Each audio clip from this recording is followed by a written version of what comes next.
Final Fantasy IV was a game changer. It has an amazing story, which I'll spoil some of later on. While I feel like the story takes a bit of a turn near the end, it does feel a lot more focused with some fun, interesting, and memorable characters thrown into the mix. It made itself feel more action-packed, not just with how the plot moves forward, but also how the combat was upgraded from the classic turn-based style into the active time battle system, or ATB. And that ATB battle system became synonymous with the Final Fantasy series for quite some time afterwards. Like most of the games in the Pixel Remastered collection, it does take away a lot of the minor flaws that the game has and gives it some very valuable quality of life updates. And the issues I have with the game probably more so fall into the camp of personal preference, as the game is overall pretty great, and it's probably the reason why there's so many different versions of this game. Final Fantasy IV was one of the first Final Fantasies that released within Japan and the US in the same year. That said, the US version didn't come out the same month, but months later under the name of Final Fantasy II. The US version was also edited to focus more around reaching younger audiences. It made combat easier, removed and censored some story elements and character moments, and also adjusted some minor religious elements like renaming the spell Holy, for example. The discussion bubbles up around which version of Final Fantasy IV is the definitive or the best version that you should play, and a lot of it just really comes down to personal preference from what I gather. There's a lot of folks that say the PSP version is the best due to the unique pixel graphics that it has and the improvements overall to it, but I can imagine without emulation, a PSP version of Final Fantasy IV could be a little bit tricky to get a hold of. I've seen a lot of other people say the 3DS version is pretty good. I personally don't like the way the 3DS 3D graphics look, but it does have voice acting, so hey, it's got that going for it. Game Boy Advance version also seems to be one that people throw into the ring, which seems like it might be a good solid choice, but personally I was pretty satisfied with this Pixel Remastered version overall. The only other point of reference I have for Final Fantasy IV is I did play the original US Super Nintendo version, the Final Fantasy II version. Literally like decades ago though.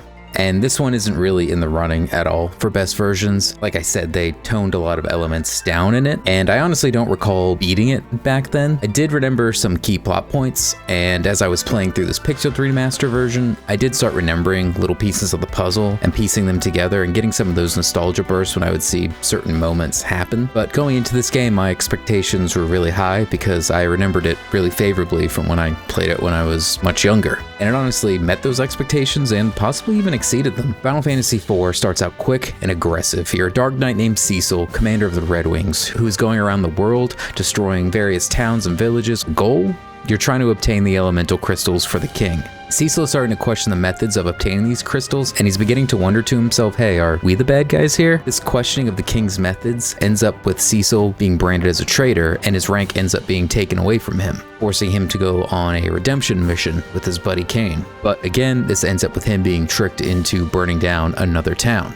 But together, Cecil and Kain actually do their best to try to save one of the last surviving members of the town, a child named Viridia, who ends up summoning the powerful Titan to try to defend herself from Kain and Cecil. However, summoning Titan causes a giant earthquake to occur, which ends up separating Kain from the group and knocking Viridia unconscious. And this first little story bit got me hooked pretty quickly and made me want to see where this story was going and how it was going to progress. And with the action time battle system coming into play, everything just felt way quicker and way more actiony as opposed to the more methodic turn-based styles of the previous games. You have to choose your actions more quickly, or in some cases even wait to throw out the healing spell until after the enemy attacks. And some bosses in this game even use light strategies that you need to use to help defeat them. For example, knowing how reflect works can be highly valuable, and paying attention to some of the boss's visual cues and attacking them at certain times is also important in some instances. But you can kind of cheese some of the bosses though, as most of them aren't immune to slow in this game, so you can kind of slow them down a lot, pile on a lot of attacks before they're able to take their turn essentially. Navigating through the long list of spells that you have and finding the right one at a time crunch can make you feel a little bit anxious at times, but I wouldn't say the Pixel Remaster version is hard overall, which seems to be actually kind of an issue that people tend to have with it. But as someone who's just playing these games to have fun and re-experience the stories, the challenge isn't necessarily something I'm looking for in these games, but overall in general, I've never considered the Final Fantasy series to be that challenging, but maybe that's just an entirely different conversation.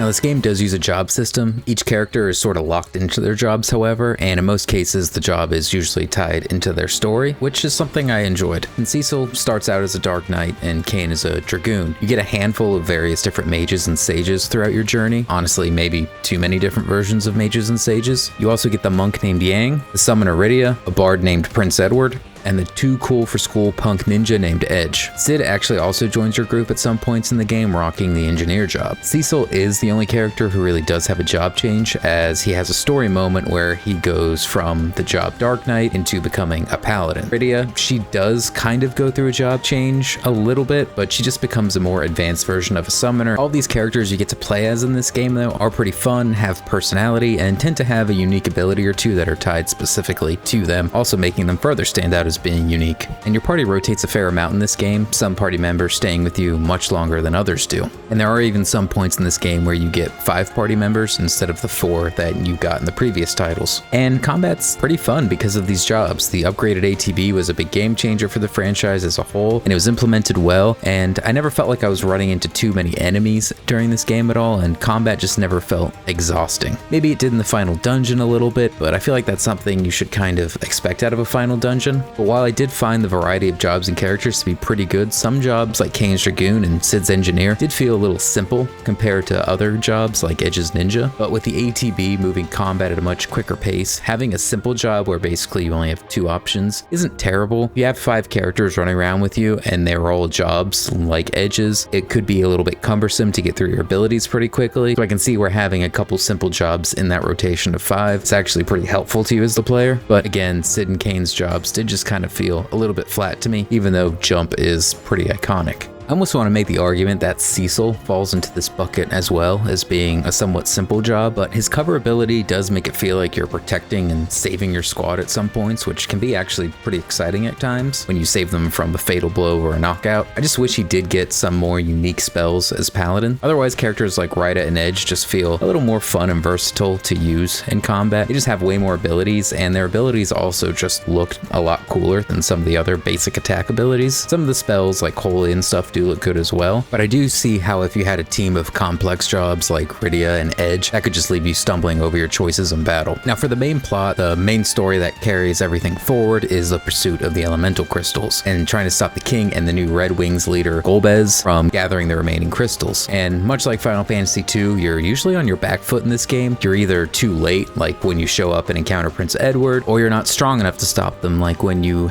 work with Yang to help defend his kingdom. I guess everyone loves a good underdog story, and this game definitely has those underdog elements within it. Through Cecil's journey, you also get a lot of plot points around loss, revenge, fighting for what you believe in, which eventually leads Cecil to go on his journey to mount ordeals and atone for his crimes that he committed as a Dark Knight under the king. This is also when you encounter your first of the 4 Archfiends, who are minions of Golbez. And I like these Archfiends. They felt like the stepping stones that you needed to eventually become strong enough to fight Golbez and the other leaders. And I like how they kind of came to the conclusion after a while that since you function as a party, they should probably work as a party themselves. But ultimately it was kind of a letdown, as instead of fighting all 4 of them at once as a party, you sort of just fight a boss rush version of them. But I get there was probably some limitations at the time, so that's why you fought them one after another instead. A couple of other bosses that stand out to me as well is Dr. Lugai?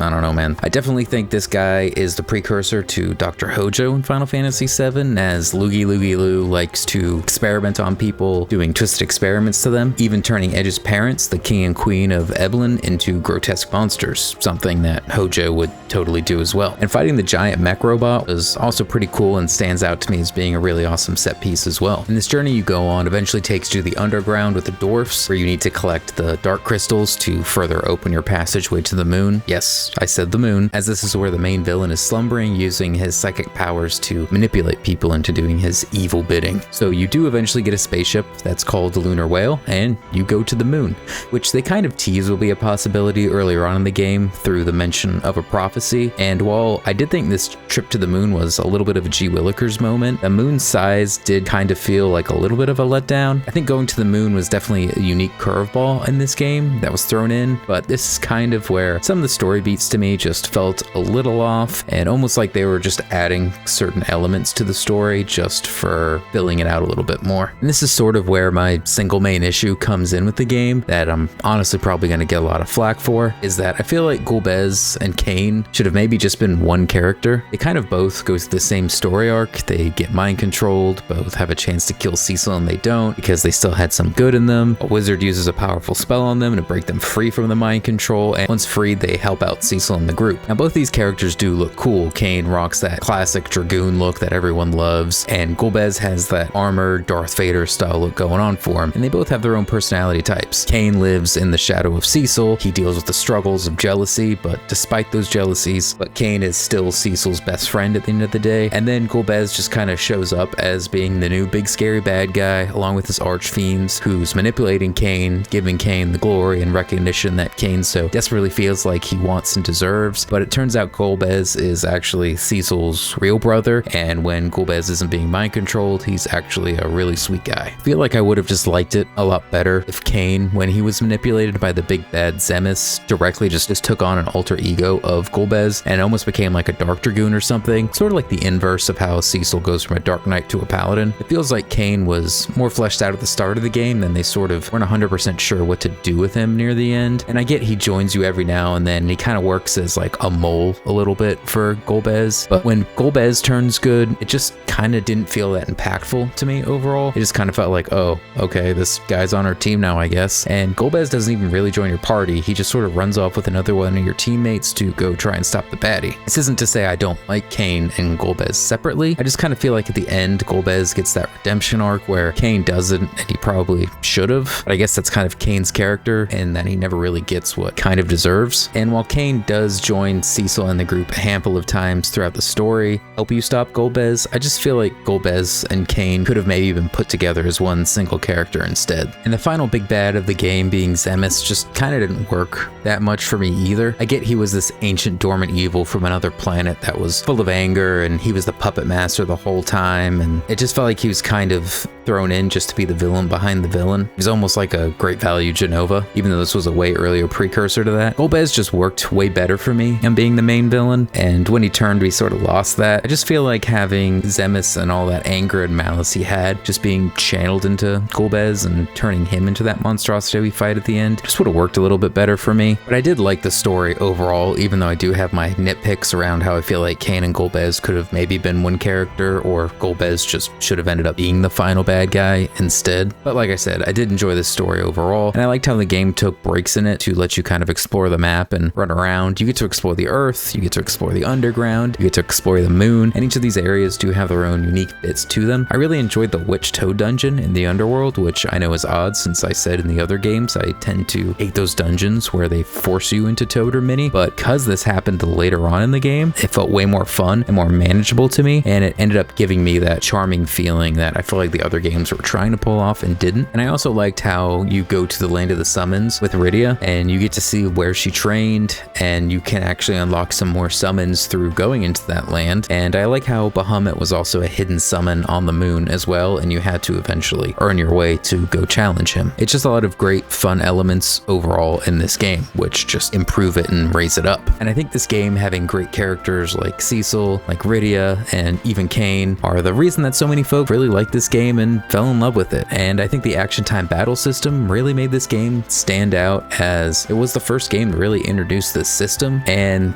to me that kind of makes Final Fantasy IV a little bit more special, not just because of its own merits of having a good story, characters, and gameplay, but because it left an overall impression on RPGs in general and sort of elevated the genre. And it didn't win any game awards when it came out. It did get a Famitsu Best Hit Game Award, but when you come out in the same year as Sonic the Hedgehog, Legend of Zelda: Link to the Past also came out in Japan this year, and Street Fighter II burst into the arcade scene in the same year, the competition was pretty stiff. But to me, that still doesn't change the fact that Final Fantasy IV is an amazing game, and it was honestly much better than I remembered playing it, maybe because I played that Final Fantasy II US version and not the true Super Nintendo version. And even though I did have some issues around Kain, Golbez, and Zemis, the game still has great story, characters, and gameplay. That makes Final Fantasy IV overall not just a great game in its own right, but also an amazing game that revolutionized the direction of the franchise and combat and storytelling, and I get why people love it so much. But that's just my opinion. Let me know what you think of Final Fantasy IV below. But as always, drive fast, take chances. Later, nerds.